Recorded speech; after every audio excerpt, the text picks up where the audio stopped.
Okay, everybody, we're back for episode 16 of the Real Bodybuilding Podcast, and I'm with a special guest that has been requested over and over and over again. So I finally got him on because I'm sick of you guys fucking tagging him and tell me to get him on.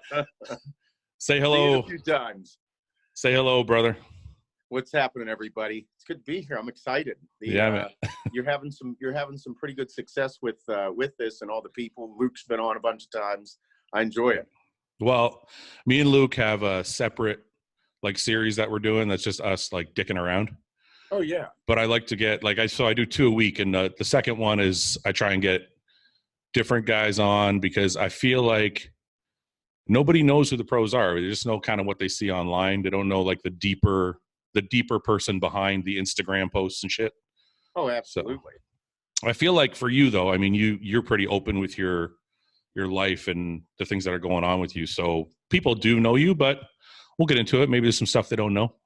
Oh yeah. Yeah. And the cool thing that you're doing with it is the fact that it's tough for some people to open up. And I mean, I remember whenever I was competing, it's tough to open up because you don't want to give people too much fire and power. They'll come after you. I noticed that. Because it's like we're perfect at one thing, but not at everything. Yeah. So. I noticed that. I try and keep things as transparent as possible. So I'm open with a lot of different things, and people pick up on some of the weaker points and they throw them back in your face.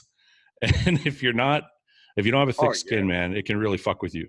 Oh yeah. Especially whenever you're in competition mode.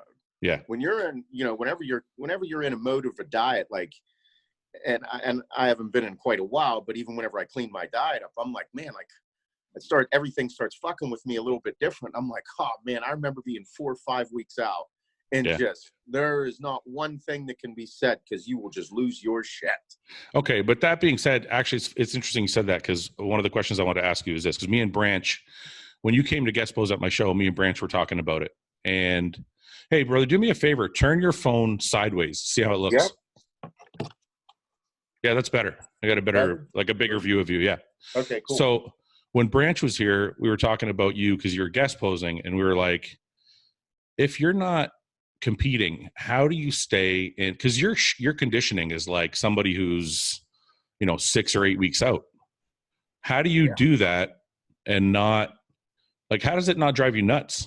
You're always in shape. Because you're not. I know you're a fat kid at heart, so I'm I don't know how this guy's staying in shape all the time. I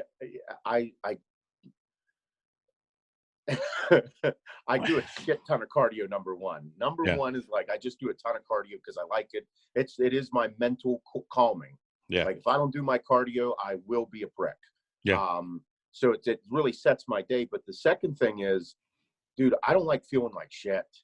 Yeah. There's that video that we did on YouTube that did pretty well where I was I want to be functional and fuckable. I want to feel good. Yeah. But and I noticed that me was all about the food. Yeah. And I still eat snacks and everything, but I just have to have control. If I don't have control, I lose control of everything in my life. And I would say that it's I'm strong-willed and strong-minded, but we all are, Yeah. But my thing was I need to, and this does fuck my personal life up. I have to stay in a frame of mind where I'm on my game all the time. Yeah. Yeah. And I've made it a point, and it's if I'm not like that, bro, if I go off my game, I am a fuck up. I know what you mean. It's funny you said that. You know what? I thought I was the only one, but you're totally right. When I'm eating the meals I'm supposed to be eating, when I'm going to the gym and doing my cardio and training and everything's like clockwork. Yes. I'm good at my business. I'm good at my social media, my everything, right?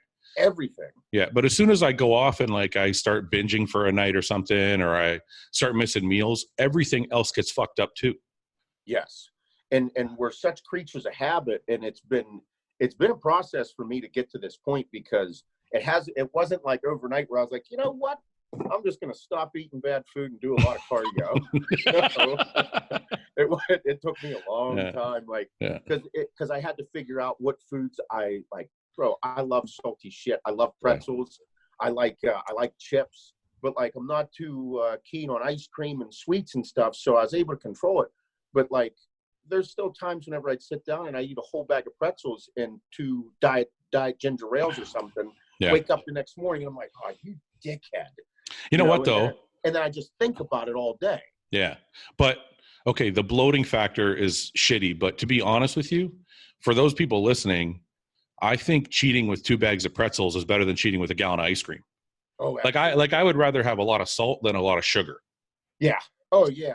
But it's still that feeling. And then I would I'd beat up on myself mentally. Yeah. And then I'd be like, oh, you dickhead, you weak pussy. Why'd you do that? Yep. And then like once I got to the gym and trained, I'm like, all right, I feel better now. Yeah. Okay, I feel better. I'm good. And then I'd go home that night and I'd be like, there's the Doritos. Doritos are in there. and then I wouldn't eat the whole bag. I'd eat half the bag. But this is what I'm saying. How do you manage if you're not like, part of the reason I have control is, well, I don't want to look like a really fat fuck, number one, but yeah, it's because I'm getting ready for a goal or a show or something. How do you have that restraint without having that goal there? That is the most difficult thing that I've had to personally overcome, was because my goal has to be life now. Yeah. And I'm like, it's taken me this long to get to the point. I still don't do it every day and it still fucks with me. But like, rather than the show or a goal, like the guest posing at your place, I was like, man, I better look fucking good, dude. Because I better look good.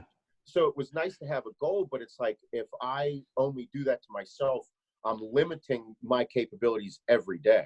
Yeah. And and I'm like, okay, why am I doing 40 minutes of cardio every single day, like 6 days a week? Yeah.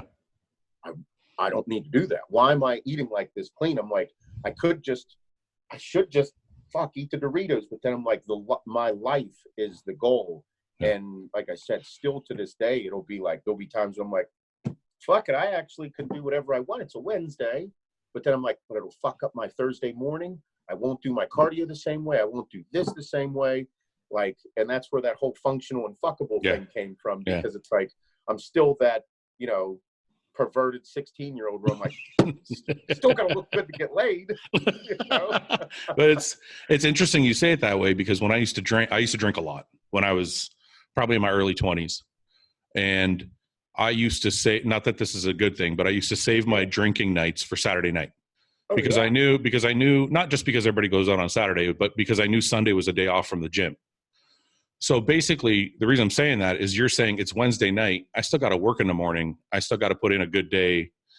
I can't go in there feeling like shit and like fuck up my whole day because I want to eat a bag of Doritos or whatever. Yep. Yeah. So I get what you're saying. It makes a lot of sense, actually, because instead of, you're just saying your productivity level has to be high. Yeah. And that's your goal. Ultimate goal. And I still struggle with it, because whenever I see someone else that is on a way higher level than me, I'm like, man, how the fuck did you get there? Yeah. And then I realized that they might be older than me, or they've been doing this longer. They figured out their cookie recipe. It's like, it's just how they do it. And I'm like, man, like, you operate at a high fucking level. Yeah. And I'm like, okay, how do I increase my level and still deal with my weaknesses and build them up? Yeah. So it's funny. It's funny because when I was younger, or not even that long ago, my competitive spirit only was targeted at the stage. And it's almost like you have found kind of what I'm starting to find now. You've converted that competitive spirit from the stage to just life, which in your life is business. Yes. So who is somebody you look at that you go, and I know it's not malicious, like you're envious that person's doing well. You want to do well, not in a bad way. You're just like, you're really good at this. Like, you're listen, really good at asking questions. Listen, like, I look at your success and I think, oh, fuck, I want that. I want that kind of, so like, but it's not malicious. It's like, I'm happy for you. Oh yeah. But so who is somebody you look at that you go, yeah, you know what? I want that. Motherfucker, I just had this conversation last night. Okay. Like, I haven't had somebody that like I looked up to that wasn't my dad, or like looking at him and emulating family ties and how you take care of your own. Mm-hmm. So like Jay Cutler obviously was like the dude back in the day whenever I was 18, 19. I'm like, man, look at Jay Cutler. Yeah. Big, wide-waisted white guy. So, and that was from a bodybuilding perspective. And the hard transition for people was to take energy from one thing and direct it into another. Everyone says it, but it's really difficult. It is, yeah. So over the weekend, I went to the Natural Body Epic Block Party. It was Natural Bodies is a retail store up there. They got like 6 stores, do well in New York City, all that happy shit. Yep. The guy that was there, Sal Frasilla, he's Andy Frasilla's brother. Yep. Sal runs the show over at First Form. Yep. I've never met someone that I was actually like, man, boy, if there's one person I'd like to be like, the mentality, how he holds himself, how he carries himself, how he treats people, everything, bro, it floored me. What was it? What are some specifics? Because I feel like you do well at a lot of those categories. So what are some specifics that you're like, I need to get there? This dude, okay, so number one, I follow him on Instagram. He just does this whole thing with his crew, does the family thing, everything. Yep. But whenever I was there, he's talking to everybody. He treats everybody with respect, makes them feel good about themselves. Everything's great. But when it caught me was, and I've spoke to him a couple of times before, he's walking around this expo, and it's before a lot of people started showing up. Yeah. And like, he's been at it talking everywhere. One of his people that worked for him come over and hand him a bottle of water and said, here's water. You need to drink more. You haven't drank all day. Mm-hmm. One of the people that works for him he didn't ask for the bottle of water. Yeah. They came and handed the bottle of water. I know where you're getting going. Yeah. Said, here, drink this. You need to drink more water. And I looked at him and I'm like, these people take care of you. And he's like, them are my kids over there. We take care of each other. And I'm like, holy fuck, dude. These are people that you pay. Like, they're your employees. There's not many employees out there that come over and watch out for the owner or the person that's writing your paychecks. Yeah. Like, they watch out for each other. I'm like, those people will fucking go to the end for them. So what you're saying, for those who didn't kind of grasp it, or maybe I didn't, but what I think you're saying is he treats everybody so well and his employees so well that they just care about each other. Oh, man. And I watched it and I'm like, that dude right there is one of the baddest motherfuckers I've ever seen. It is an envious thing. You know, there's one quality I have never been able to master myself that I've always wanted to. And I feel like Flex Lewis is really good at this. When you meet, you're good at it too, but like Flex comes to mind first because when Flex meets somebody, and John Meadows is good at this too. It's when they meet somebody, that person feels like they're his best friend for the 5 minutes they're talking to him. Oh yeah. And I've never been able to master that quality. I respect people. I like talking to people, but to make them feel good when they talk to you is like, I don't know if it's genetic or it's like, I don't know if it's like a learned, I don't know if you can learn that, but you know, I know Flex is phenomenal at it. Yeah. He does really well. Like if whenever in our industry, like Jay is the king of bodybuilding from a marketing standpoint, the man with a plan. But like Flex is phenomenal because he will smile at you and have a full-blown conversation and be so into what you're talking about. Yep. Does a really good job of it and give you advice on it. So I know what you mean because he does. What I wonder is that, and I don't mean this in a derogatory way, but is that fake or does he really care that much? No, I think he does because his life is very awesome. Like my life's really awesome. His life is very awesome. I love, you think about it. So like, I love meeting all the fans at all these events because it's like, I know what it's like to work outside 90-degree heat all summer. And like you got to go back the next day. And meanwhile, the people that are on these construction sites, they're listening to podcasts, they're working, and they do enjoy their life, but they think, oh man, if I was in this position, what would I do? Yeah. And I feel like when I wake up in the morning, I say that I am in this position. How am I going to handle myself? Yeah. Like if I'm going to an expo. How old are you? 34. See, it's awesome that I'm going to be like full disclosure for those of people who don't know. I did not enjoy talking to people at all. I'm sorry. I don't mean it in a fucking asshole way. I have like I don't know how you want to say it, but I've always been an anxious person, like a social anxiety. Sure. So I kind of shy away from people. I'm more of an introvert. I don't like to talk to people in groups or people I don't know. And it's crazy. In the last probably 2 or 3 years, I've learned to appreciate those little conversations, even online, like even interacting with certain fans online and stuff. And I understand now the value of it where I didn't before. Sure. And I don't mean value like, oh, they're going to buy my shirt or they're going to buy. No. I mean, like, it feels good to have a relationship that I wasn't able to have previously. Oh, I think that's part of just growth and growing in life. Yeah. You know what I mean? And I think that previous experiences of how you feel about yourself and how people have treated you play a role in that as well. Yeah. Like it's hard to offend me. It's really hard to offend me just because, like, I'm like, okay, I went through some troubled times in my life and I got my balls busted. I grew up in the shop. I have pretty thick skin. Yeah. And there are things that bother me, obviously. I have my insecurities. But whenever someone calls me, now that I don't have a beard anymore, but the big thing online that I'd see every YouTube video, somebody like, here's your favorite juiced out garden gnome. And I'm like, you fucking cocksucker. I'm like, you got a call coming in? There you go. Okay. No, and I'm like, you son of a bitch. And I'm like, I guess that I am 5'6". I do kind of look like a garden gnome. I am on juice. I was like, motherfucker's not wrong. Yeah. I was like, so those things don't really bother you though. No, they don't bother me. I'm like, dude, and then I just embrace it, and I look at them and I go on their page and I'm like, okay, how can I bust his balls back? Because it's, you know, like I said, my life's pretty great. If the worst thing that's going to happen is you call me a garden gnome, I'm okay, man. Yeah, you know. So talking to people, it's fun because we are in a sense fictitious. Yeah. You know, and that's what you're doing with your show, is showing people like the real side of everybody. Yeah. Because people look at you at 280 fucking pounds and Luke at 270 pounds shredded and all this, and it's like that's not real. That's not even achievable. But it's like, yeah, it is, because I'm still the same dickhead I was 10 years ago when I was 100 pounds less. That's right. I've evolved as a person, and that's tough for a lot of people to do, is evolve.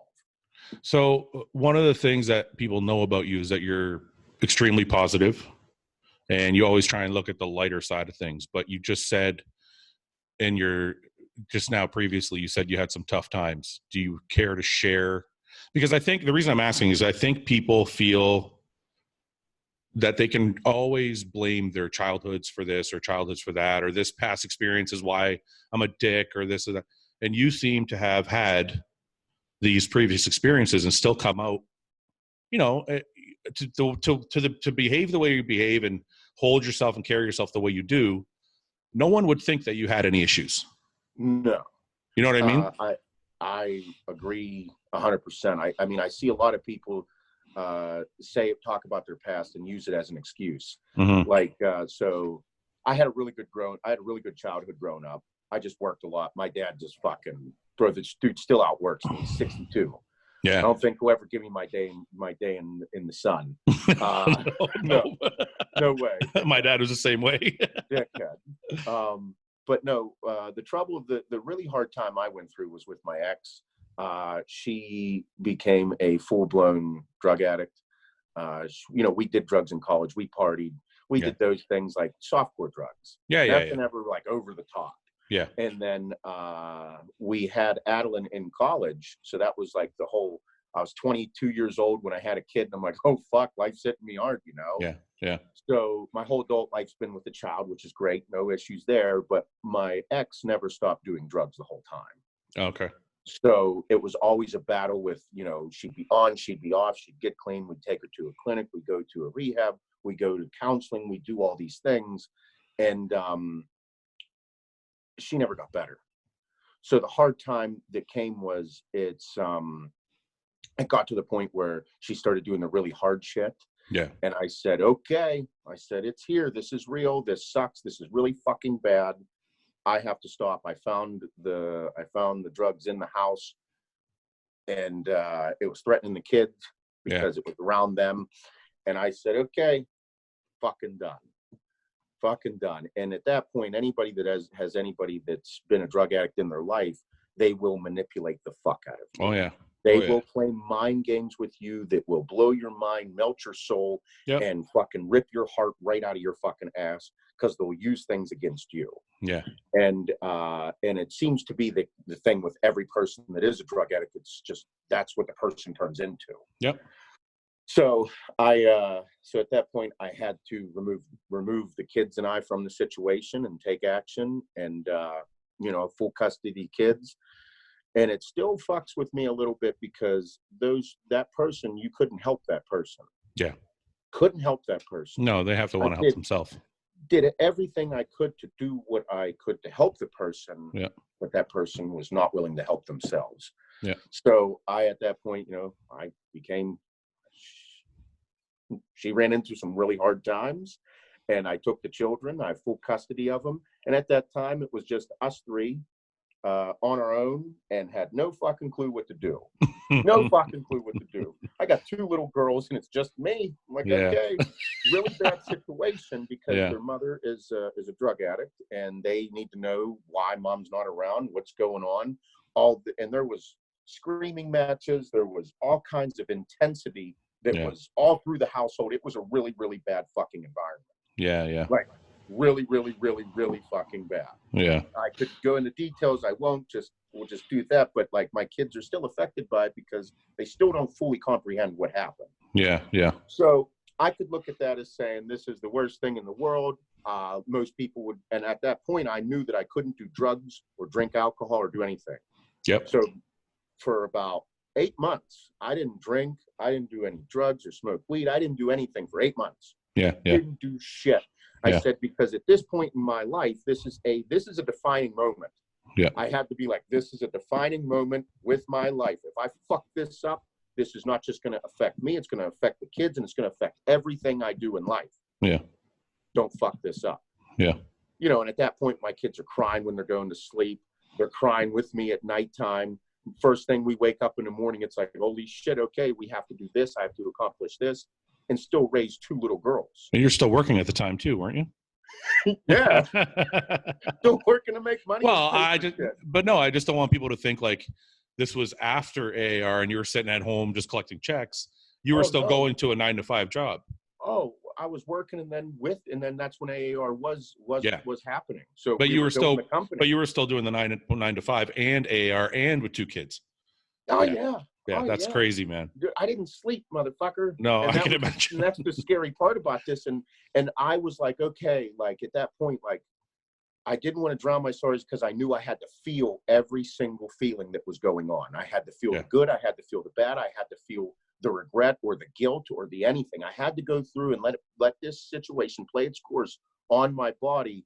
And the only thing that stopped me from like killing anybody, freaking out, was the fact that I have two little girls that, dude, they're innocent kids. Yeah, yeah, yeah. They didn't do nothing. Yeah. And they needed somebody to keep their shit together so they could grow as people. Mm-hmm. And I was like, okay, this is time for me to grow as a person, and rather look at it as a negative. I said, this is a good thing. The person that was causing some serious problems and everything is gone. Yeah. We're growing as a family together. And one day we will meet somebody, and we will have great things if we just stay focused. Yeah. So and I had say that to myself every fucking day in the mirror, dude. Let me ask you, because a lot of people in that situation would fall apart. They would turn to welfare, or they'd have to go move in with their mom, or they would, like, whatever the case. A lot of people couldn't just get up and just put their fucking head down and work. Do you think that work ethic and your current work, like your work ethic for everything, you think that comes from your dad? Yeah, it comes from my family. Yeah, I have really great parents. What does your dad do? Oh, so my dad's owned a company since he was 20 years old. Okay. But like with my family, it's tight knit. Like we will do anything for each other. Like during this time with all this going on, my family, my sisters, my brother, my parents, whatever I needed to make sure it happened. But I'm a pretty prideful fuck. Yeah. So like I didn't want to ask for too much, because I wanted this to happen on my terms and in my way. Yeah. So the thing that changed was I broke. Okay. Like, I'm a pretty strong son of a bitch. Yeah, like, strong-willed. I know what I want, but my thing was I broke. You broke how? fucking mentally, physically, emotionally. I know, but what does breaking mean? Like, what happened when you broke? Do you mean you had to go? You had to go to your family for help? Is that what you mean, or like? No, I finally said that. So I want to be successful at everything that I do. Right. I had a family. So I take that very serious. It was my ex, my kids, and I. We had a family. I tried everything I could to save it, to keep it a family, because that's how, you know, my parents have been together for fucking like 50 years, you know? Oh, I see what you mean. 4 kids, a whole business. Yeah. I was unsuccessful. Yeah, but that's not really still. Okay, go ahead. Sorry. I in my head at that time, that's what broke me. I was like, I couldn't do it. I couldn't keep this together. I said, I'm somewhat of a failure. And I broke down emotionally, got all fucking hard on myself. And then like the next morning, whenever that night that occurred, the next morning I said, it's okay though. This isn't going to define me in my life, because that person and the way I looked at it wasn't supposed to be there. Yeah. The things that happen in life, as long as you stay true to who you are and how you feel and do what you believe is the right thing, I believe are what are supposed to happen. Do you think just because that occurred doesn't mean that bad will always happen? It's just like I use it as a stepping stone. And it took me breaking to realize that. I'm going to assume that you've had this work ethic all your life, but do you think, because I believe that through strife and through adversity, we could become better people. And absolutely. I think I am who I am because of all the injuries or all the different contract negotiations I've gone through or whatever bad things have happened along the way. Right. Oh yeah. Do you think you would be the person you are now had you not gone through that with your family? Fuck no. And that's positive that came from this. Yeah. I like who I am. I like where I am. I like what I have going on.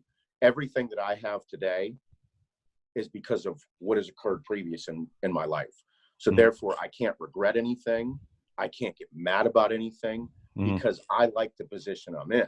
Yeah. Since I like this position so much, the shit that I did that I really wish I wouldn't have did, but I did. Yeah. I know what it's like. So therefore now at this point, I'm never fucking doing it again. Yeah. Yeah. I know that the things that happened in my previously relationship that occurred, I know the signs. I see what it is. I know when I was good. I know when I was bad. I'm going to use that as growth. Yeah. So I think that it's trouble because a lot of people have a hard time admitting what they're good and what they're not good at. True. Especially mentally more so than physically. Oh, fuck yeah. A lot of people have a tough time looking at their physique and saying, well, you know, for me, I have a wide waist. I need bigger arms, blah, blah. But the majority of people have more trouble saying, I'm kind of a selfish asshole. I'm kind of fucking obnoxious, or I'm kind of fucking whatever the personality trait. They just can't do it. No, it's tough. I mean, like I said, it took me a lot. It took me going through that to realize what a really good life is. And when you find someone good and how to handle it. No, that was, that situation is what I attest a lot of my life knowledge to, because the manipulation factor was where I grew. And I'm like, okay, I know when somebody is trying to pull one over on me. I know what it's like. I know I can see their mannerisms, so I can just see it coming. Yeah, yeah. But the one really, really, really, the fucking worst thing that came out of that whole situation, not all the stuff that came out was good. Yeah, yeah. The worst thing that came out was I have this thing where I can turn my emotions off. Yeah, I think we all, I know what you mean.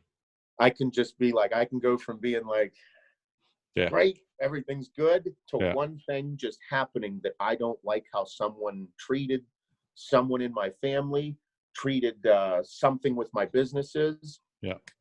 I just shut off. I'll glass over. I'll be like, yeah, fuck off. Yeah. And it's horrible quality because I do that with people that actually mean something to me. Yeah. Yeah. If I do that, I can do that with anything, because whenever I went through that shit, I had to go, okay, I'm not allowed to feel anything because I don't matter because my kids are first. Yeah. I cannot interject my feelings into something that deals with my kids, because then they're going to notice. But in that case, it was a good thing. Yeah. You know what I mean? In that case, it worked out well for you. So, don't say that because now whenever I'm like, it's been 2.5, almost 3 years removed from that situation, and I still have that fucking really bad quality. it's not the worst quality I could think of. No, and that is why I still have it, because I still somewhat agree with you, because I'm like, I still the way I look at it is it's a protective mechanism for myself and the people that I love, because if something does threaten them, hey guys, I know you guys don't like this quality, but here it fucking comes, and it's going to protect you guys. It's funny. I'm the opposite way. I get more emotional. So I would rather be the guy that just turns off than get more fucking crazy. You know what I mean? Oh, yeah. No, I got a cool email from somebody yesterday, just on this topic, because I think people know that you've gone through shit and you've come out the other side. And people see that I've gone through injuries and come out the other side. And I got a cool email from a veteran yesterday. I forget his name. I apologize. But it said, between you and Seth, you guys have helped me conquer my PTSD, because you showed me that I can just keep working and get back in the gym and train. And I was like, that's one of the fucking coolest messages I've ever gotten, because I mean, that's actually helping somebody. It's not like helping somebody like, oh, I taught him how to train legs. It's like, actually, I got this guy off the fucking couch and when he was depressed, you know what I mean? So when I hear shit like that, I'm like, it makes it kind of more worth it. You know what I mean? Oh yeah, dude. It's whenever I hear those types of things, like the reason I do the videos and they're all fuckery and, like I say, look good naked and fucking functional and fuckable and all this stuff. And it's like, okay, like I always say in the mornings, like I like to wake up in the mornings and see my dick. Like I'm like, oh, there it is. I got him still. He's there. Yeah. Like, so I say those things, and it's like, those are the things that in my head are so simple and stupid, but they're such important parts of my life, because if there is that guy that's 350 fucking pounds, he's really out of shape and he's trying to get motivated, and he hears me say something stupid like that, to be honest, the dude hasn't seen his dick in a while. Yeah. And that's a tough thing. And I say, I'm not going to take it for granted. And then the dude that does lose all that weight, he loses the 150 pounds or 200 pounds. Yeah. And he's like, and I see him and he's telling me the story about how he lost weight. There was one guy at the Arnold that this is legit. And he followed us. And I just saw a couple of progress pictures on the Facebook group he had. And I'm like, this motherfucker sees his dick every morning. And it's for as dumb as it is, but that changed that motherfucker's life. Yeah. Yeah. Like you have a relationship with your dick. That's right. You're like, how you doing, bud? I see you. Great. We're good to go. Like, if you don't do those things in life, that can change you, because if I woke up and couldn't see my dick every day, it would change how I would kind of view the rest of myself, what I do. And I'm like, nope, we're good. You should come out with a fat loss program called like see your dick. You can see your dick again. But those are life things where you're like, that will change your life. It will change how you view things. And like you said, getting the guy off the couch, he was having a hard time with himself. And just, I believe that not everybody goes through the same shit. We're all not created the same. Yeah. That's the great part about being a unique individual and about being human. Yeah. But there is going to be something that tests you in your life, and it's going to be very, very difficult. And we all can handle different things mentally, but use that adversity to your advantage. And whenever you're going through something that's like, you're just mind fucked, like if you can take a step back and be like, I think this is that time. Yeah. Yeah. This is it. Yeah. This is that thing, because I can't stop thinking about it. It's taking over everything in my life. I can't even focus when I take a shit. Yeah. Like, this is that moment whenever I have to say, I need to be the best dude I can be. Let me ask you something, because I feel like, a lot of people go to therapists and a lot of people need help with their mental issues and whatever, and that's totally fine.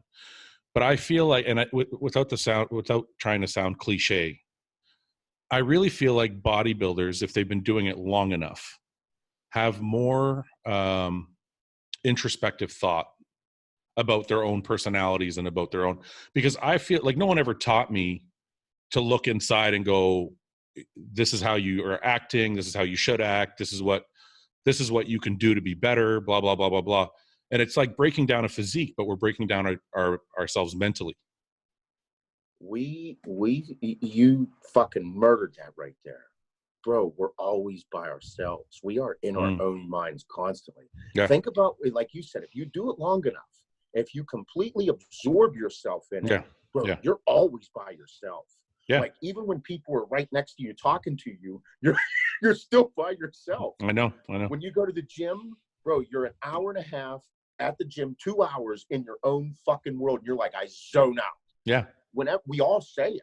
Yeah. And we're legitimately in our own world. I don't think everybody knows what we mean though. Like we are literally, we're fucked. Like we're fucked. And then you think about it, you're doing cardio by yourself. Yeah. You said that earlier.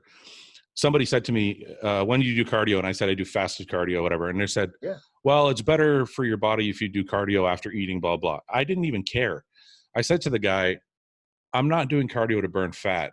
I mean, that's a benefit of it, but I'm doing cardio because and I do the same thing you do. I feel like I don't get the mental stimulation from it if I've eaten already.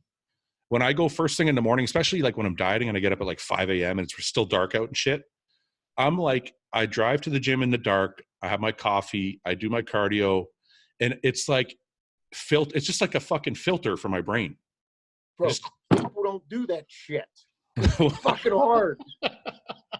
Bro, there's not a soul on the planet that wants to train legs with you. Yeah. Like training with Fouad, okay, like you better strap it the fuck on because you know Fouad is like, I like to train. Whenever you get in your fucking world, it's scary. Like not many people are fucking fully drenched head to toe going, man, this feels so good. Yeah. Most people are like, Fouad, how do I get bigger legs? And you're like, well, you just do the same 4 exercises that I do and it'll work. Yeah. No. Yeah. There's a level that you have mentally when you are going in there that other people can't achieve. Yeah.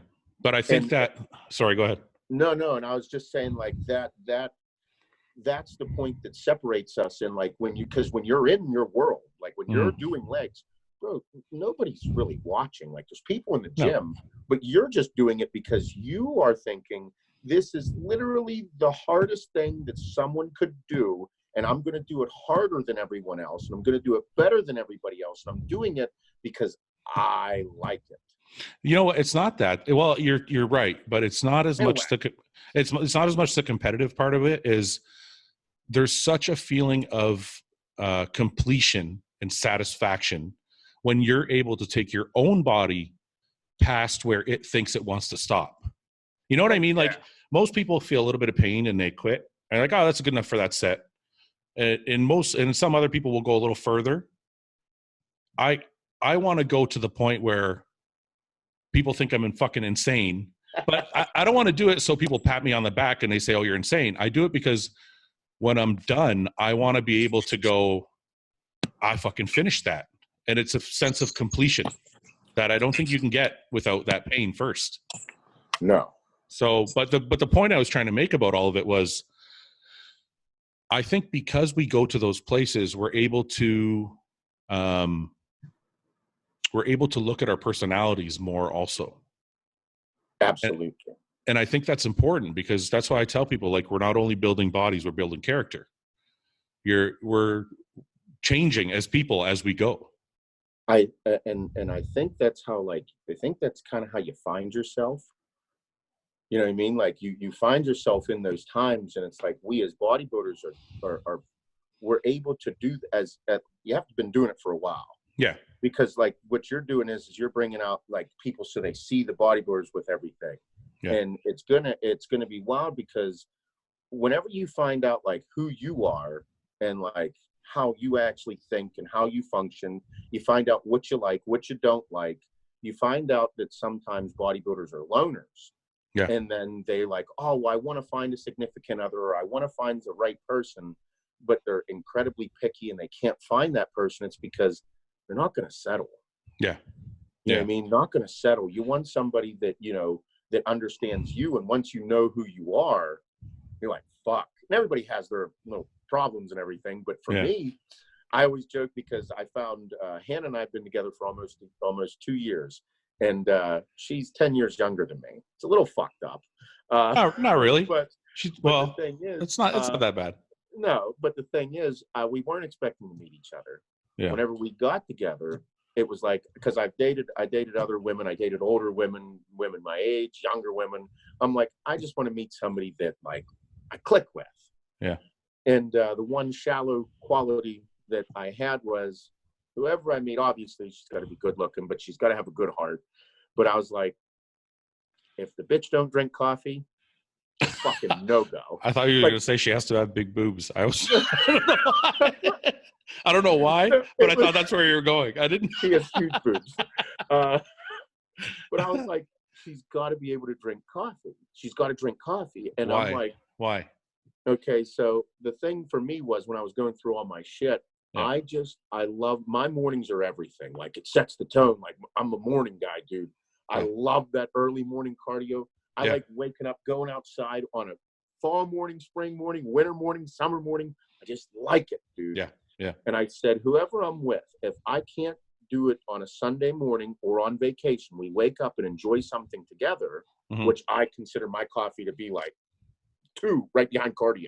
Yeah, yeah. Like, if I can't enjoy that with that person, I don't want nothing to do with them. Yeah. And it's such a shallow shitbag not really. To say. Not really. But not really. No. So like so that was all that was like my standard. I was like, she doesn't drink coffee. I don't think it's shallow, because you know what? It's something that means a lot to you. So if the person's not going to share it with you, what the fuck's the point? I never knew that about myself until I spent time alone. What? That you liked your morning coffee? That I liked my mornings, and I liked that feeling, because previously my mornings were kind of fucking crazy. Well, let me ask you this. When you were like in college, because like in high school, more in college, I used to sleep in till fucking like 1 or 2 in the afternoon. Because I used to bounce like for a long time before I got my first contract. So I'd sleep in, I'd go to bed at 4 or 5 in the morning. I'd wake up at like fucking 1 or 2. Yep. And then now, if I get up past 8 o'clock, I feel like I'm fucking lazy. Oh, bro. Yeah. The only time I'm up, the only time I'm still in bed till like 9 o'clock is if, I'm having a good time. Wait a minute. I want to ask you something. So you meet this girl, she's sweet as pie, and she's fucking younger than you. Yeah. Do you put on your best behavior, or do you give her full-blown Seth right from the start? I was pretty much myself. Really? And she still stuck around. She had no clue who I was. That's a good thing. That's a good thing, though. She had no clue. She's kind of an airhead. Which is, she knows she is. But my thing was, I was like the coffee thing, and then we go out on our first date, and I'm just like, fuck it, I'm just gonna be myself. Because if I'm not myself, there's no point. There's no point in doing it. No. So I was myself, and then like third question in was like, so, like, do you like drinking coffee? Like, 'cause I wanted to fucking know whether or not like this whole thing was going to be worth it. I didn't realize it was that important. Like the third question. Yeah. Oh, I'm going in. Like, I was like, I'm going to find out right away, because sweet girl, like so sweet. Yeah. And then she's like, oh, I love coffee. And I'm like, really? She's like, yeah, like I go to Dunkin' Donuts every day, this, that, the other. And I was like, oh man, I think I got one here. I was all excited.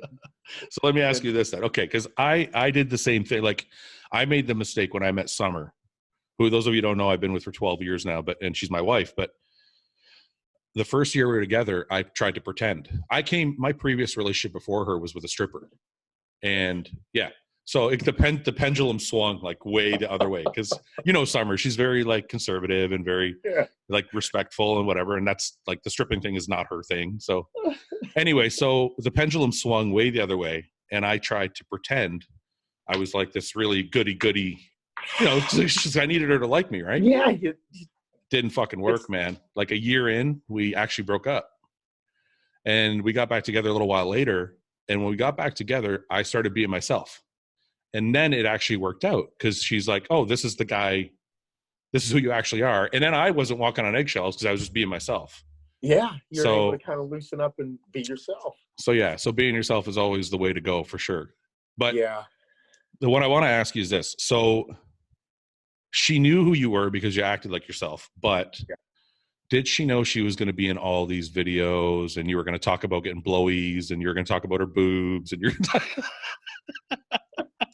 like, that's a lot for a girl. Like, even the little bit I talk about my wife on this podcast, she's like, people are going to think I'm a fucking asshole. I'm like, no, they're not. And I'm like, I'm making fun of myself. But you talk about a lot of shit. So I'm like, yeah. You know, at first, like, because she was like, people at her work were like, they're like, do you ever watch any of his videos? Do you know who he is? And she's like, what videos are you talking about? Oh, and no. They're like, oh, he has a YouTube channel and he's like kind of famous. Yeah. And then she's like, no. And then I get a text being like, so you do videos on YouTube? And I'm like, yep. Oh, no. Like, okay. So like, then she's going through everything and she's like, so you're kind of like really intense. And I'm like, yeah, I told you this. She's like, but I didn't know. Yeah. So, but she embraced it because all the fuckery that I do, all the vulgar, profane shit, even obscene or offensive, it all comes from a good spot. Oh, no, people know that. But still, that's why I think people know it, and that's why it works. No, but wait a minute. I know people know, but it's got to be hard for most women, I want to say, would be like, did you have to tell him I gave you a blowjob today? Like, it's so specific. You're like, I see your stories and you're like, I got up today, I got a blowy, I fucking feel good. I'm like, what the fuck? I'm like, his fucking wife is going to kill him. So, okay. So, no? like, she doesn't, just because, like, she doesn't watch it, or she doesn't care? She does care to a certain extent, but doesn't, because, like, we legitimately, like, you know, like, we've talked about this, like, we're still in fucking honeymoon love, dude.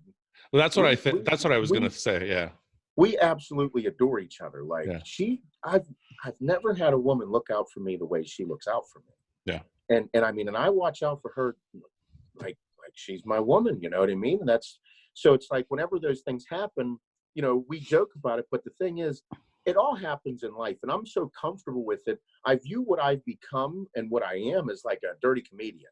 Yeah. Like, you know how, like, whenever you're just watching like a comedy skit, and like vulgar, obscene, fucked up shit's occurring, and everybody's dying and laughing, and they're like, yeah, I get it. That happens too. I know. Yeah. No. I think that, like, the Friday morning fun that I have, or Monday morning, or whatever morning it is, and I do this, people are dying. They're like, this is hilarious. But then it brings joy to their life. So anybody that, like, around town, or anybody that would say anything to her, because we've had this conversation, she's like, no, she's like, we love each other. She's like, if you're not getting a blowjob, or you're not giving your husband a blowjob, aren't you a little worried about him? Like, because that's true. She's like, I'm gonna make sure that you know that, like, you're mine, motherfucker. Yeah, I got you. And I'm like, God, I love you. Yeah. You know? Yeah. So, but I think those are, and that's how she looks at it. And it does take a special person, because sometimes, like, I haven't taken it too far yet. You haven't taken it far, but you do have to. I mean, you better get her something real nice for your anniversary, because I don't think there's a lot of women. I mean, look, there's two ways to look at it. The one thing is this: as far as the people watching, that's what makes you so relatable, because they're like, some guys watching that going, yeah, I got a fucking blowy today too. It's great. But that's right. But as far as she's concerned, it does take a special woman to be able to be out in the public eye and not take offense, or not be like, why'd you tell them that, or this and that. And again, like, I know, because it's hard to even, she's the best thing that ever happened to me. She watches out for two kids that aren't hers. Like, she watches out for two kids that aren't her, takes care of me, deals with all my bullshit, all my mood swings, my ups, my downs, all my shit, still loves me, you know? And that's why, like, we just, like, whenever you have something like this, I'm like, man, like, I know how bad was, and now I'm like, it's pretty good. Like, this is great. Okay. And like you said, just treat each other right. I get her nice shit. She fucking treats me like gold, dude. And give me, what's a common romantic thing that you do that I can use? I need some ideas. I'm 12 years in.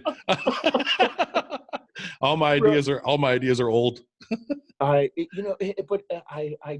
say the one thing that we do really well with each other is we know each other so well that like, because we've had so many conversations about like what we both wanted, like it's the little things. Like her birthday's coming up here soon, and I'm like, I don't really need to get her anything because we kind of get everything that we need. You know, she's been saving money because she wanted to get herself a new purse. So she's been working, doing all her stuff. She went and got, you know, a really nice purse. Yeah. And like, so I can't get her a purse. Yeah. But then I'm like, okay, what does she like? And I'm like, I know she loves sweets.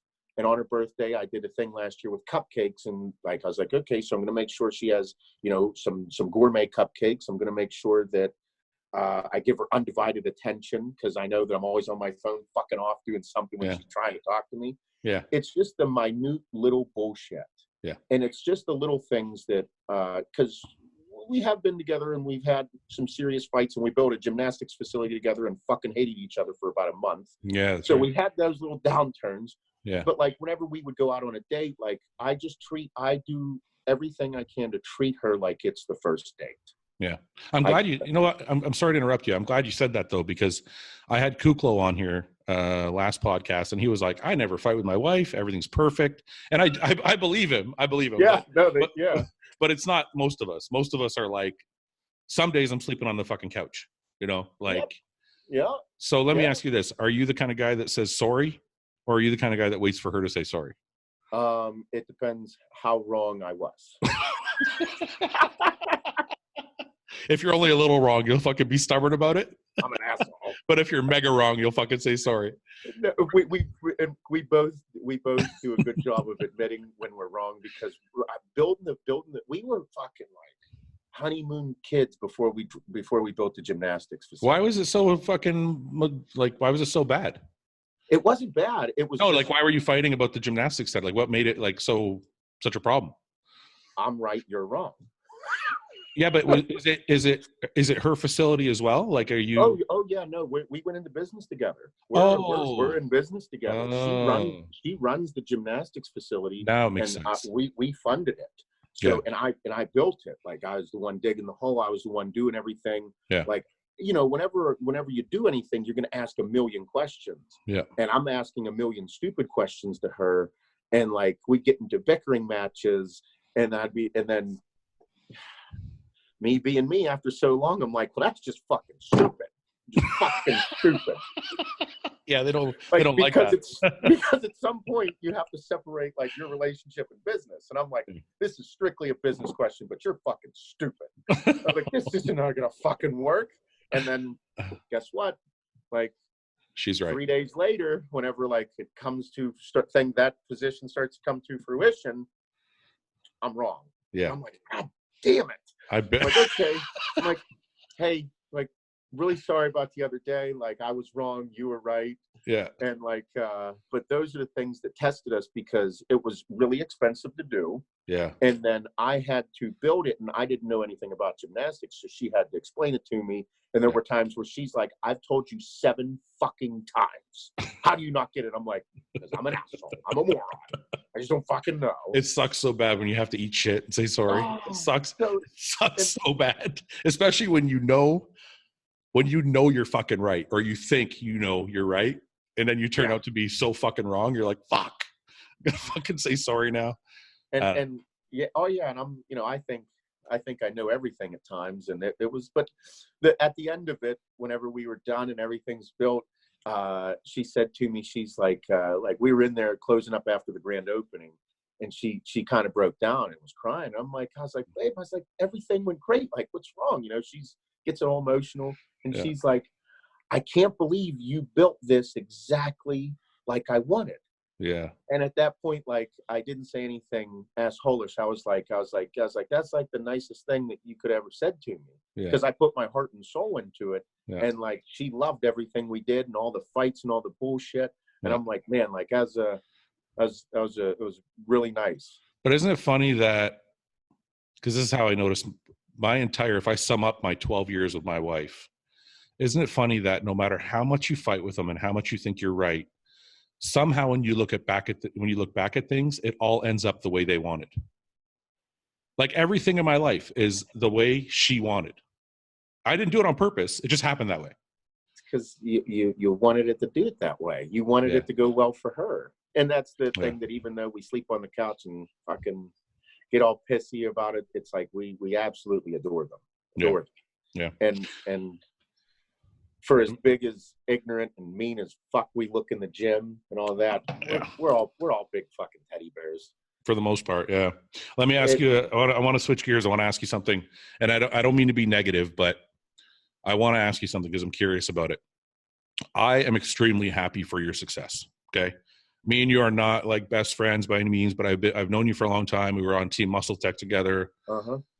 We've become work friends, I guess you could say, and I'm extremely happy when I see shit going well for you. Along the way, have you lost friends that you thought were friends because of your success?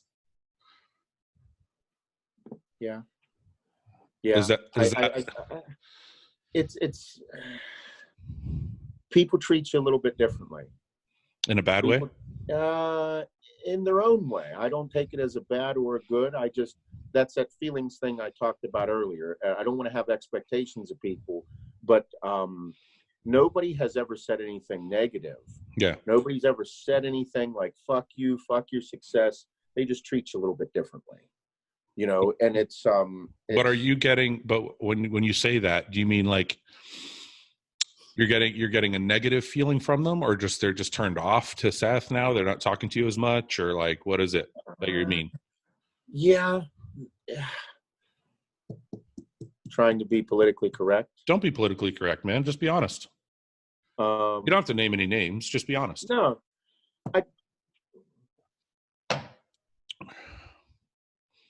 I'm not an asset to them anymore. Now. I see what you're saying. Yeah, so but you're not. I'm no longer someone that they can benefit from. So if I'm no longer someone they can benefit from, I'm going to get treated a little bit differently, because now I might take money off of their plate. I might take that from them, because there is only so much money to go around, in a sense, because this industry, in a sense, you know, when it comes to doing business in stores and wholesaling and this and that, there's only so much money that gets allocated to each store, so they can, you know. I don't know, man. Listen, unless you're a really greedy motherfucker, I don't think, or your competitive nature is so great that it's affecting your personality, or your company is not doing as well. Yeah, but that's not anybody else's fault. I know, but that's just it's how I've read the situation. But it hasn't, and that's just life. That goes with anywhere in any business and any industry. That's how it would go. But no, I say that it just became like people have been happy for me because they know I'm a decent guy. Yeah. But like I said, you just kind of be like, okay, you just pay attention to it, see how people treat you, see how they handle you doing it, going from here to here to here to here. And I mean, I'm happy for everybody. I want to see people do well. It's just a matter of just staying on your toes and making sure you stay with it. I think it takes a level of maturity, and there's a level of immaturity, because I used to be there, right? It wasn't in business. It was more on the bodybuilding stage, but I used to be in a place where I thought if somebody else had more fans than me, that meant that they were taking my fans. But it's not. There's enough fans to go around. There's enough money to go around. If you're doing your job right, if you're doing your shit right, you'll be successful. Just being you. That's right. So I feel like it's a level of maturity and maybe security or insecurity when you feel like, oh, that guy's making more money than I am. That must be the reason why I'm failing. Yep. Where they never want to look at themselves and go, no, I'm failing because I didn't do X, Y, Z. Sure. So I think it's their deficiency. I do think there's enough. I don't think if you're a billionaire, it doesn't mean I can't be a billionaire. Yep. You know what I mean? That's kind of what I'm trying to. The reason I said that was I noticed, probably said too much, but fuck it. So whenever you start taking other people's shelf space on stores, like that's when the heat comes within the industry. Like we hit a demographic of people with everything that we do, like AAR. Bro, AAR was never meant to be just a weightlifting brand. It was supposed to be mainstream, which we're getting to. Like there's always competition out there in the game, but like you look at Grunt Style, you look at Nine Line Apparel, those are in mainstream stores. All American Roughneck will be there as well. Like that's my goal with it. So it's like, at that point, like that's when you get into the pissing matches, and whenever your wholesale counts and you're trying to get better shelf space or more shelf space, and you got to find out what you got to do to get in there and take that shelf space. That's whenever it's like, oh man, that's I can see heat on the other end comes. But for the most part, everybody in the area, in my hometown, everybody in the industry have been really, really good about everything. I want to get. Sorry, go ahead. Go ahead. No, go ahead. I was going to say I want to get into some bodybuilding stuff because after all, it is a bodybuilding show. Yeah. I want to ask you something you said to me when you were guest posing at my show, because I was asking about your waist, and I'm like, how did you shrink your waist? Why is my waist so fucking big all the time? And you basically said it's because you love to eat, and eating is the problem. Your line to me was, I'm a little bit hungry all the time. Yeah. Is that how it's got to be? If if somebody out there wants to shrink their waist, or somebody out there wants to, are you a little hungry all the time? Like when you finish eating, are you like, I could eat more? Yeah. That sucks. Dude. That sucks. That sucks really bad, man. Because I'm Lebanese, and Lebanese people are a lot like Italians, and food is like our thing, right? Yep. So when you leave the table, you're fucking satisfied. It's hard. It's hard to ever leave the table and still be hungry. Yep. How the fuck does that work out? I mean, I know it's a productivity thing. I know we talked about that, but like, seriously, man, like, is that it? It's just productivity? I had to somehow like get my mind to think, okay, I still, like I said, I still gorge myself here and there. Like last night we had, steak, corn on the cob, and watermelon, like my favorite summer meal. Yeah. So I ate the shit out of it, but all that food digests pretty quickly. Like not bad, yeah. It just goes through you relatively watermelon stays with me forever, but it could be because I eat like the whole watermelon. That's it's funny. I always tell people I have trouble digesting this, and I have trouble digesting this, and I go through the list. But I think really it's just the fucking amount I'm eating of that thing. The amount. Yeah, dude. My daughter last night, we damn near ate half a watermelon. Yeah. And she's like, oh, I'm so full, and pulled up her shirt, and her fucking stomach was like, I'm like, but it's, so that was the thing that, again, like I said, I wanted to do it because that was my goal. My goal was to have that smaller waist and feel better. And I had to come to terms with being like, I'm just going to be hungry. This sucks. Yeah, in order to look like that, I have to do this. And then I hate to say convincing myself, but that's pretty much what I did. I convinced myself that this is the way things are going to be. And then I would use the reward system of going and gorging myself. Yeah. Like whenever we go out to a steakhouse, like whenever Hannah and I would go out to eat, like I could afford to go out to dinner once a week. Every Friday we'd go to a fucking crazy high-end dinner, but I'm like, it will become monotonous. I was like, I want to use it as a reward system where it's like, that's what it is. So we still, I still stuff myself once a week, but when we go to a steakhouse and we go out, I'm going to go out. I'm going to get any appetizer I want. I'm going to get any steak I want, butter, oil, buttered bread, the whole fucking nine, dessert, everything. That's when I'm like, I'm going to indulge in everything. Yeah. And I'm going to, that's my thing. And I use it as a reward. Like, so everything I do is very mentally related. But the rest of the time, you're 100% on your game. Yeah. Okay. I think that I convinced, for lack of better terms or phrases, that I've convinced myself that if I'm hungry, like physically, I'm hungry mentally. That actually makes sense. When I'm dieting, and it doesn't have to be a long period of time, even in the same day. Yeah. I work a lot harder and a lot more efficiently when I'm not full. I don't know why, but all I know is that occurs. And when I found out that that occurs, I'm like, I could go with fasting for 18 hours. I'm going to fast for 18 hours. I'm going to see how I feel. Yeah. And then by like later on that 16th hour, I'm a little fucking edgy and I'm pretty into it. And I'm like, okay. And then like I eat and I'm like, huh, man, did I need to eat? Like, I'm kind of calm. And I'm like, holy fuck, dude. I legit was going out of control because like I was hungry as fuck. Yeah. And I'm like, it's, and then you know, you play the mind game with yourself. But yeah, if I'm hungry, I'm hungry. So it's a weird way to look at it. How do you manage all your training and everything? It's all the business has not affected your training. You're still in there 5 days a week, or? Right now I'm training like 3 to 4 days a week. How do you maintain that physique 3 days a week? I take a ton of growth hormone. You know, that's going to be the teaser. When I put out the little teaser on Instagram, that's going to be the fucking teaser. That's what people think. That's what people think. Well, I'm glad. I'm glad you said. I'm glad you said that. Listen, I don't know if you've seen guys like Tony Huge and all these fucking idiots that are putting out YouTube videos. You're probably one of the first, if not the first pro to put out like some detailed information. Yeah.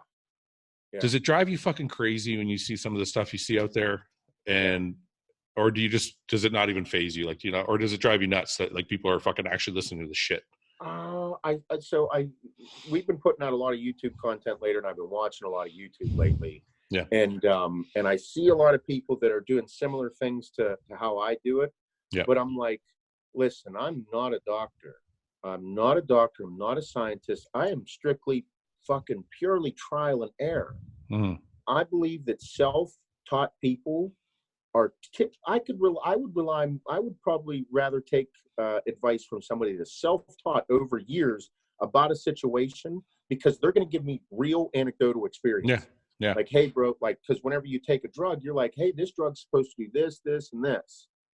And then you take it and you're like, it didn't do this, but it did this and this. And I noticed this fucking side effect really bad. Yeah. But then, and you take it, you're like, hey, dude, listen, like, I've been doing this a while. This is what they say is going to occur. Watch out for this.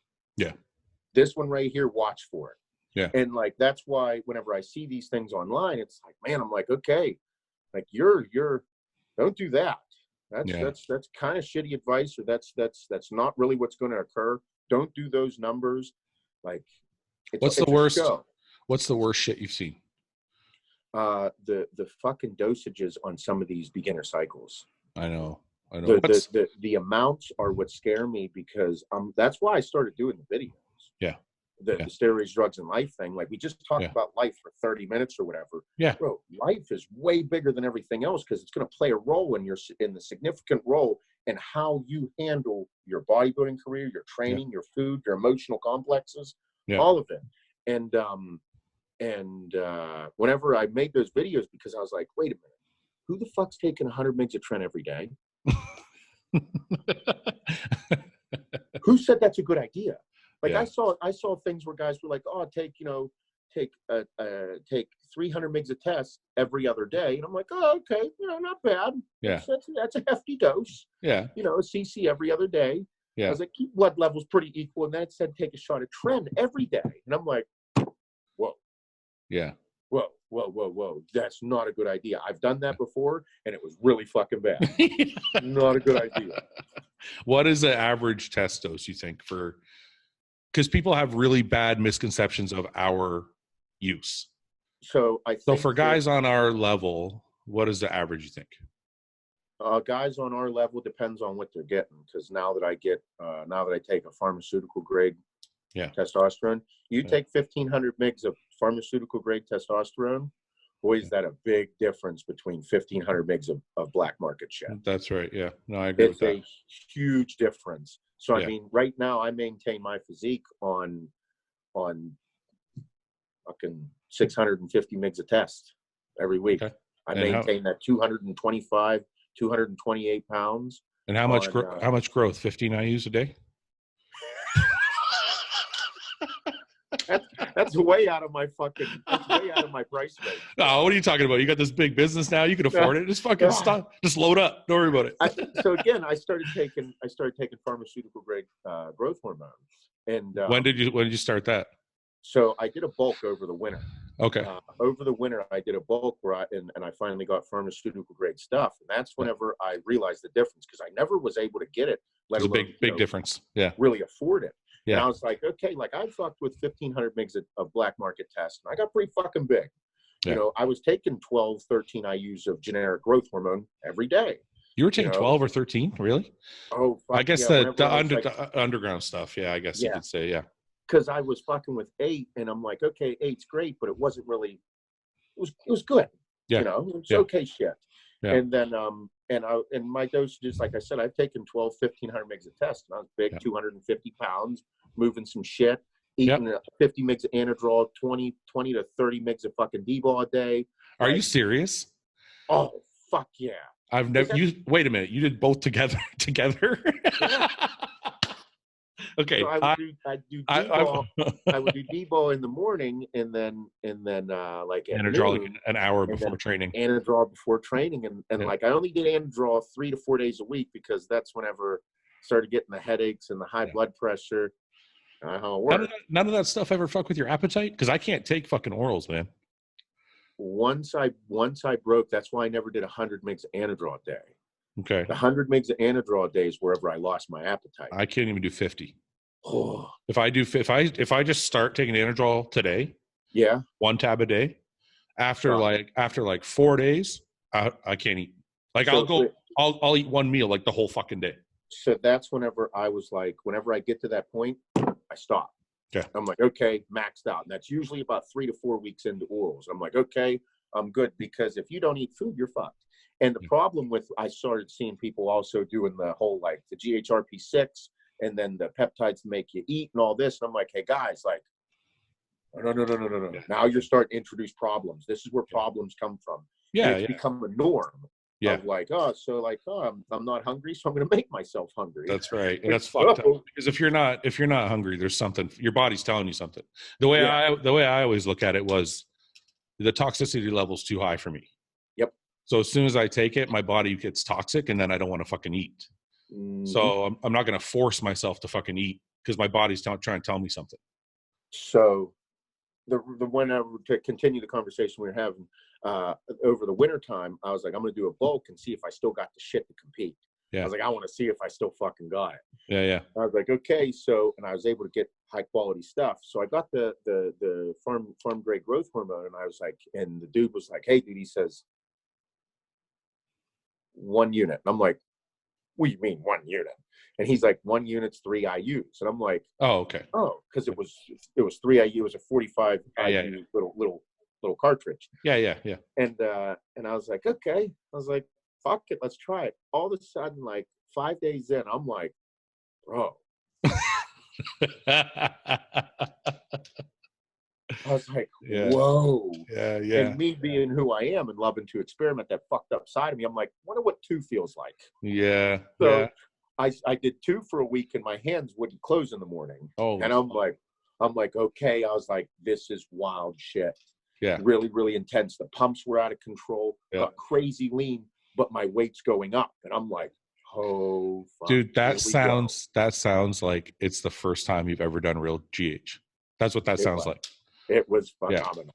Yeah. So that's why I always say I love growth hormone so much. Yeah, but whatever you were doing before was not even close. No. That's the feeling. Like, I don't want people to get the mistake, to get the wrong idea. You're not going to get that feeling from 6 IUs forever. You're going to get that feeling from 6 IUs the first time.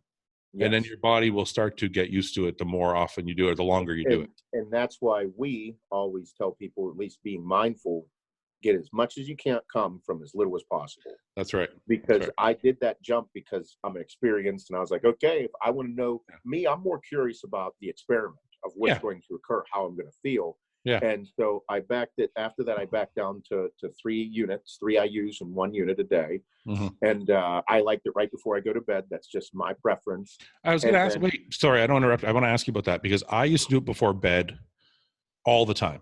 Yeah. And if I did a lot, like if I got up, because sometimes, like normally in the off season, I'm at 4.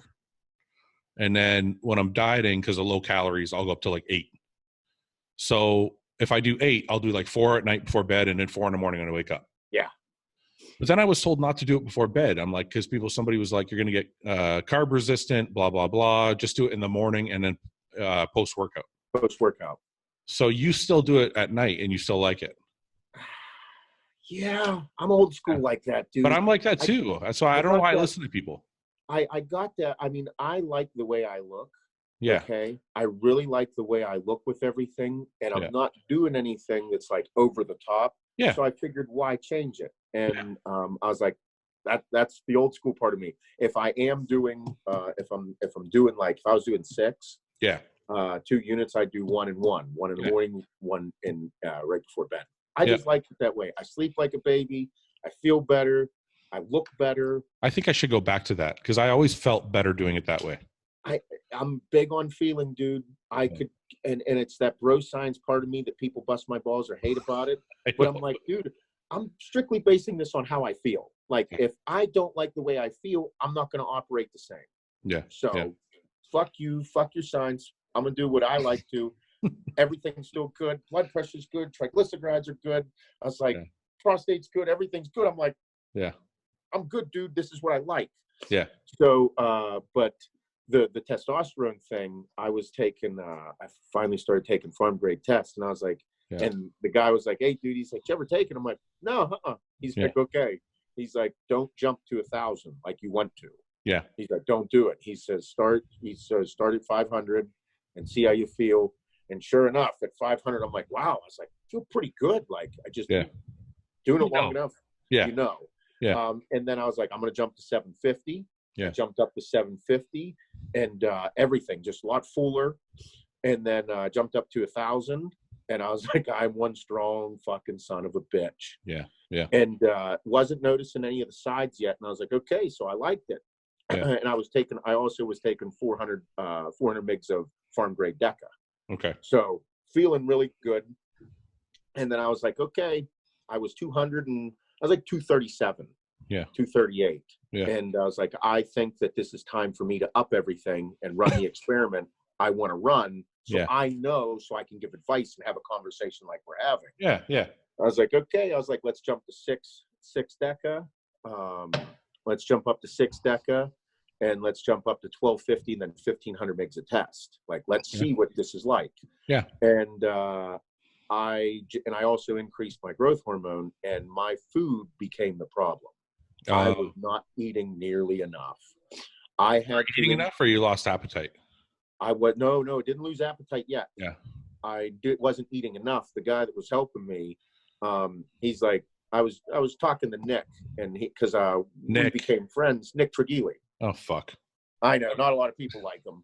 No, I don't dislike him. I don't dislike him.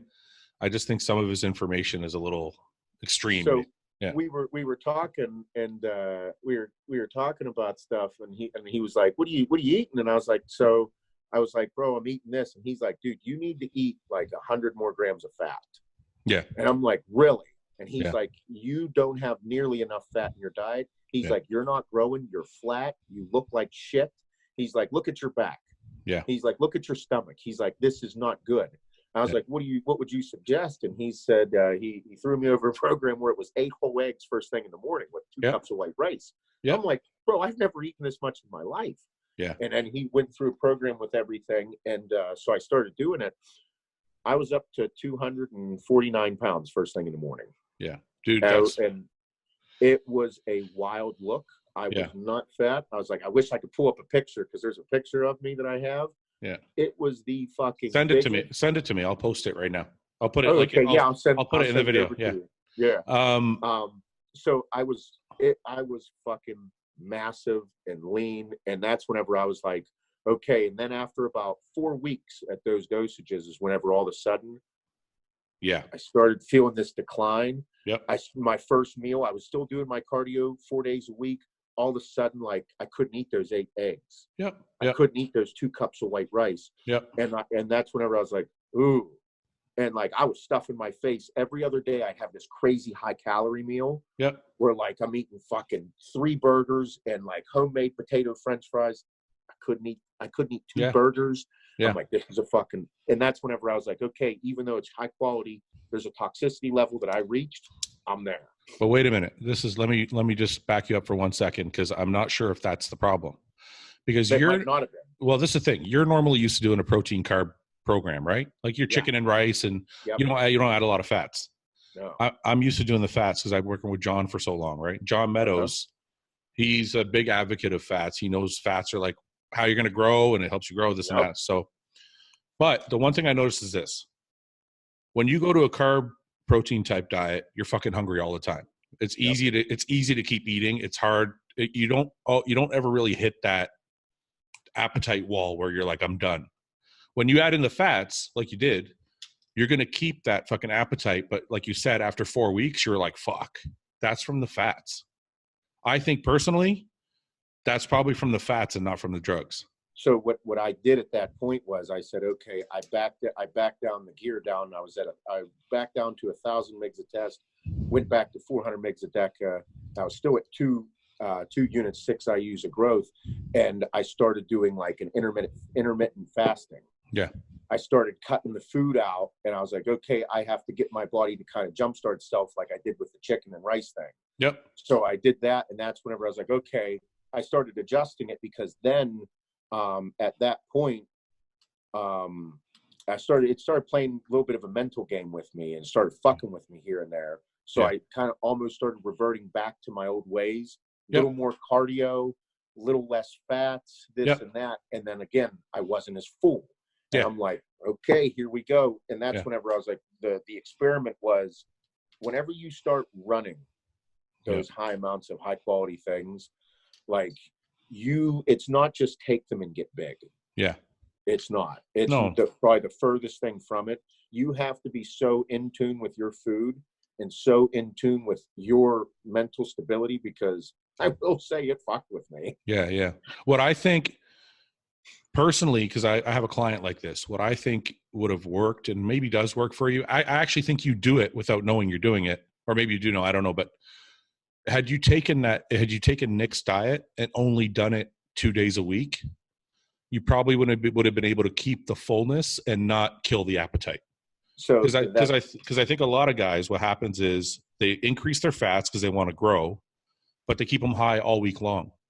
And then they hit an appetite wall after like 4, 5, 6 weeks.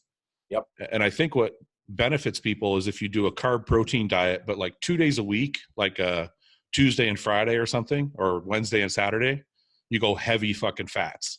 And that way you keep the fullness, but you don't fuck your appetite. Yep.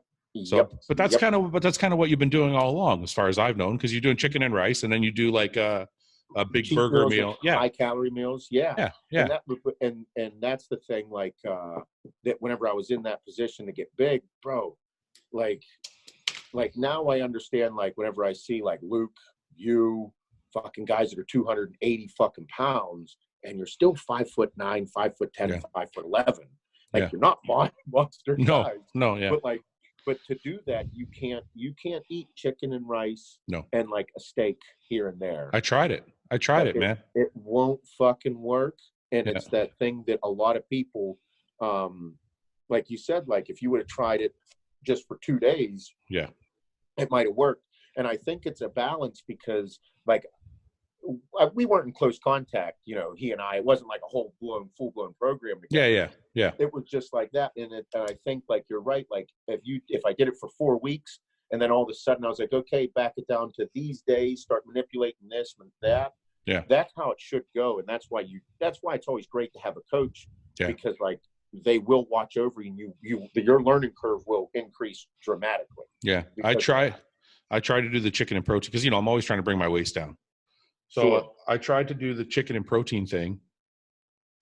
I couldn't. My muscle was fucking empty. My my explosiveness in the gym wasn't the same. I need the fats, and I think it's because I've been working with John for so long that my body's just accustomed to a lot of healthy fats. Oh yeah, so. I will say that I do eat more fats, because I learned like it used to freak me out to eat like 4 whole eggs. Really? Now, like, oh, bro, it was terrifying to me. I just had 6. I used to train with Hani Rambod whenever I was trying to make 202 in light heavyweight. That's like, true, yeah. You're eating fish 6 times today, dickhead. So, like, do I get like an ice cube later for my cheat meal too? Yeah. So,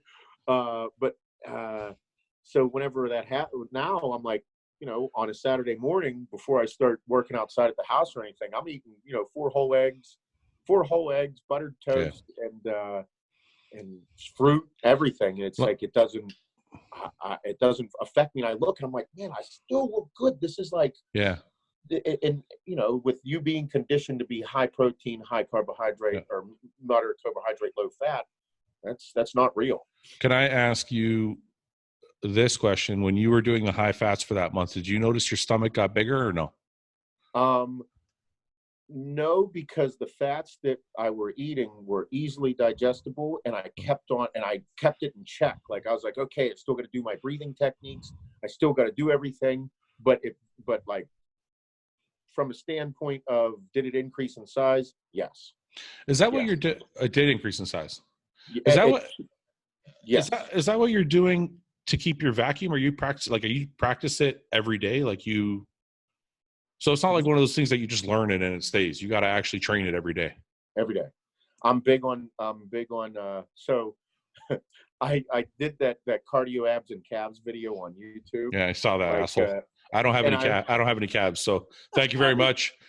It's great. It's all genetic. I know it is. Yanking on it won't get it any fucking bigger. That's true. This is true. So I was whenever I was doing cardio and I was explaining what I do, it kind of dawned on me. I was like, holy fuck, I do a ton of shit while I'm doing my stepper. Yeah. Like I sit there and I do contractions on my obliques. I'm breathing. I'm like in a zone where I'm like, okay. And then I switch my foot position. So I'm like hitting my glutes. So I'm hitting my hamstring tie-in. I'm pulling. I'm like, I do like 100 different things because I've been doing it so long. Yeah. But like I didn't even know. And I'm like, and I go into my world. Yeah. And like there'll be times whenever I really am going at cardio and I'm just doing it so I can breathe. So I feel myself. So I can it's a feeling. It's an intense feeling. Yep. And the breathing is huge for me. It's I guess that's probably one thing that does set me into a mental state. You know what? I think that's what I got to start. I don't do any of that shit. When I'm doing cardio, my brain goes click, I turn it off, and I go into like a meditation state. And then I'm just doing my cardio. Which isn't a bad thing. No, it's good for me because I like that meditative feeling. Oh yeah. But I could be using it to practice better breathing. So.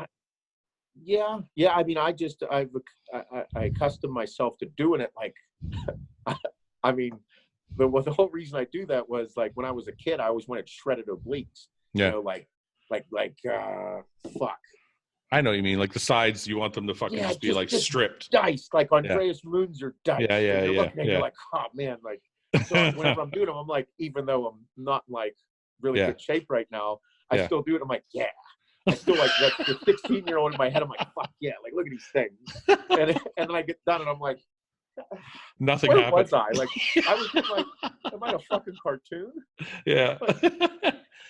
What's going on with the business, man? Everything's on up and up. Everything's flying high, or what? Everything's doing well. Everything's going well. The All American Roughneck is a wild animal, and that's the shit that is really special to me because I think that's the feeling, that hardworking motherfucker that I coined, like the HWMF. That's where it's like just telling people to be the best motherfucker you can be at all aspects of your life. Yep. And the response that we got from that, like how people contact you and tell you their story, the response we got from individuals who say they've changed your life, and then from significant others that are like, I hear your voice every day. Yeah. It's somewhat annoying, but my husband is a completely different person after watching your videos. And I'm like, man. Yeah. I was like, that's wild, because that means that like if he's just being a better dad to their kids, if he's taking the extra time to set his phone down and be like, no phone right now, I'm going to play with the kids for an hour, and then I'm coming back, we're going to do dinner, and then I got to go back and do my work. Yeah. For that 1 hour, that dude is being the fucking best dude he can be, and she sees it, and she's like, oh, it's crazy. And it just, and it comes from me being myself on. You're leading by example. Yeah. That's the shit that, where I would love to see that go is I'd love to see that, because it's shit that's actually making a real impact on people's lives. Yeah. So so your business is, obviously you're making money. Obviously you're happy about that, but you're getting more satisfaction out of just knowing that you're changing people's lives and making people feel good. Yeah. It's the driving force behind everything, because whenever, just little advice from everybody that always told me, they were like, just always be yourself. Yeah. Always stay true to who you are. If you chase that almighty dollar, you will be fucked. Yeah. And at the end of the day, you do need money to make money, I believe. Yeah. And you do. I mean, I started with, very, very small amount of money to do this, but I grind for a long period without it. Yeah. And then now that we're here to do the big things that we want to do, like, you have to have significant amount of money. You have to. And it's scary as fuck, but you got to take a chance. I mean, no rewards without a sacrifice, right? So that's it. Got to try. I was watching Andy Frisella. I follow Andy Frisella from First Form. Oh yeah. And he's great to follow. He's always got really good insight on business and things like that. But he basically says, your business is all give. If you want to be wealthy, if you want to be successful, if you're chasing the wealth or chasing the success, you're probably going to be a fucking failure. And if you're just giving and giving and giving, the wealth will appear. Yeah. And I feel like that's kind of the way my life has gone, and kind of the people that I see that are successful, that's kind of the way they conduct themselves. It is. So, and seeing his brother Sal, at that event, like, I was like, I watched it occur. I watched it all day long. Yeah. Like, out of the corner of my eye, I paid attention. I'm like, ooh, buddy. Yeah. Like, they do have something special, and they're also sharks. I would say the one thing that I got from him was Sal is the nicest, most ruthless motherfucker I ever met. Yeah. But those are good qualities to have together. I thought it was great. You have to be fucking ruthless. You have to be ruthless. But you don't got to be a fucking cocksucker to everybody. And I think it's finding the balance. And he did such a good job. Like I said, there's not many people that I look up to and say, like, man, you got some shit. Yeah. Like, he had qualities that I would love to attain in my life, because that's the good shit. Yeah, of course. And you should always, as a person, as whatever you're trying to achieve in your life, whether it be bodybuilding, whether it be, ice skating, or whatever the fuck it is, business, you should always have somebody to look at that you'd be like, I really like some of those qualities, or don't try and be that person, but find the qualities that they have and be like, man, I would love to, and just, take it into your head and use it in your spare time of being an introvert, and be like, I'd love to mold myself into me with that quality. Yeah. I agree. And that's the same with bodybuilding that I did. I was like, I love Jay Cutler, but I wasn't being 300 pounds. Yeah. And then when it comes to posing, it was like, what does my physique look like? Who can I use as like a blueprint to start my posing? And I think that's how we can evolve, is to find good people that we might connect with. Yeah, I agree. We've been on for a while, and I don't want to keep you longer. So I want to ask if you'll come back, because we didn't even get a chance to talk about competing or making people force you to compete again, or any of the good shit that you love to talk about. So, but I do have one question before we sign off. Will you vote for Bernie Sanders in the next election?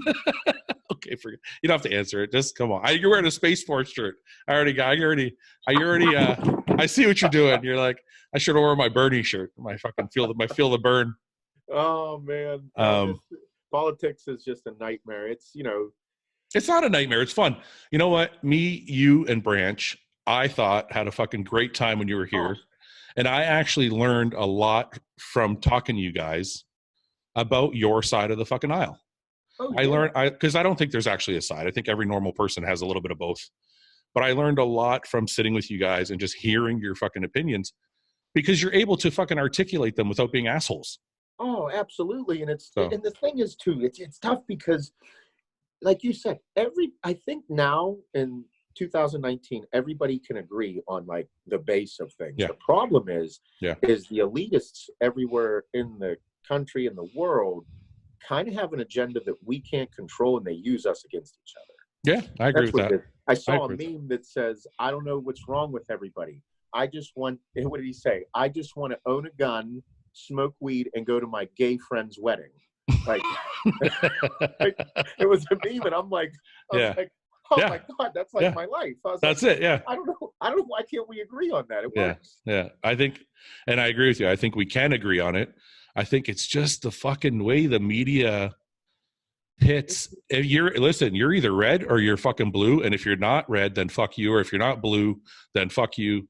And I just don't think I don't think that's the way anybody has to be. If you don't see that that's what's occurring, you have a problem. And it's a little scary, because that's the scariest part about it. Because if you can't see that we're pinned against each other, like from the media, it's a little scary, because that's kind of their goal. And it's working, because we are pinned against each other, because there is some serious shit going on. And it's a little scary, because I got 2 kids that are going to grow up in it, and it's going to be intense. I had a good conversation with Evan about this, and I think if people just learn to respect one another and step outside their echo chamber, and just step into somebody else's news network, or read some independent news stuff, or just talk to other people. Like, listen, me and you don't agree on everything, but I respect your opinion, and we can talk about it. And I think I think it all comes down to respect.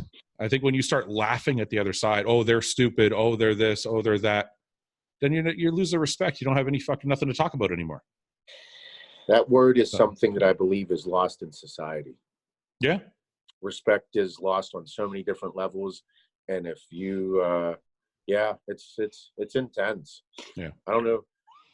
Yeah. Anyway, we're not gonna solve politics. I just wanted to fuck with you a little bit, but what is there anything you want to portray? Any message you want to put out there? Anything you want to plug before we go? Bro, just for everybody, thank you for this. This is great. I'm excited to. I appreciate you being on, man. Post about everything. It's going to be good. Yeah. The thing that I will say to everybody is just make sure you are the best motherfucker you can be at life. Everything you do. You know, that's the thing that I wake up. We talked a whole lot about how things are, but from the second I wake up, whatever task I'm going to do, I'm going to be the best at it that I can be. Whenever I make coffee, I'm like, I'm going to make coffee really well right now. I'm not going to half-ass it, because I want to drink it. I want it to be good. I'm going to go wake my kids up in the morning. When I go wake my kids up, I wake them up. I love them. I give them kisses. I wake them up, be like, it's time to start the day. Let's go. Like, get them excited. Because you are, I'd imagine most people listening are males or females, but you have to understand, you are the pinnacle in your life. You are it. And the more, the better of a person you are at everything, the more people just fucking gravitate to you. You become a magnet. And if you have kids, they're watching every move. Yeah. So it's like, whatever you're doing, whether it's for 10 minutes or 2 hours, be the best motherfucker you can be at it. Well, the best advice I could give. I appreciate that advice a lot, and I think a lot of people could use that. And one of the things I always say that kind of matches that is, the way you do one thing is the way you do everything. So if you're a shithead and you're lazy as fuck when it comes to this one thing, you're probably doing all your shit that way. So probably. Yeah. So just, what you said is really valuable, because even making a coffee or doing whatever you're doing it's all about the way you do shit. So listen, I appreciate you being on. Are you going to come back? Damn right. This is good times. Yeah, man. I think people I can't wait to talk about old times. Like competing. Yeah. We'll talk more bodybuilding next time. I hope people don't get upset that we didn't talk enough bodybuilding, but I think we got some in. But I'll have you back on soon, and we'll have some good conversations, man. I appreciate you coming on. My man. Thanks, Thank Seth. you. Okay, brother.